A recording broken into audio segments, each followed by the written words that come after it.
Hi y'all, this is Kathy Rukat Smith from Palmetto Coastal Homes, and it's today's Thursday tidbit time.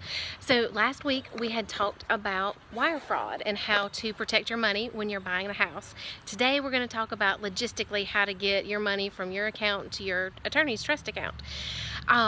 One of the biggest things that you need to do is, like we talked about last week, call and personally verify over the phone that the account number that you received is actually the account number for the attorney's office.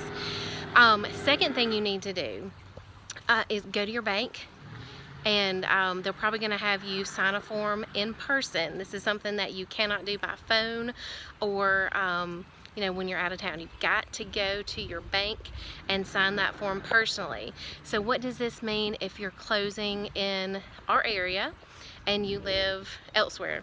If you bank local, if you have a national branch where we also have a branch here, that's fine. You can come to the branch here once you're in town for closing and get that wire set up. If you do not have a branch of your bank in our town, you're going to need to take care of that before you leave for closing. Otherwise, you're not going to be able to sign that form in person, and your bank will not be able to wire your funds to your closing attorney, and that could delay things.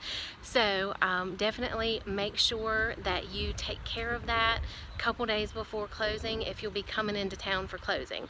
Now, if you are handling your closing by mail, that's not a problem at all. You can wait until a few days before closing, go to your local bank, sign that paper, get everything sent down here to your closing attorney's office. Not a problem. The only problem is if you're going to be coming down for closing and we do not have a branch of the bank that you use in our area. You'll need to take care of that before you leave town. So that's today's Thursday tidbit. And if you've got any questions about how to protect yourself when wiring funds, or logistically how to make that happen, comment below, or you can always call me 843-267-2710. Talk to you soon.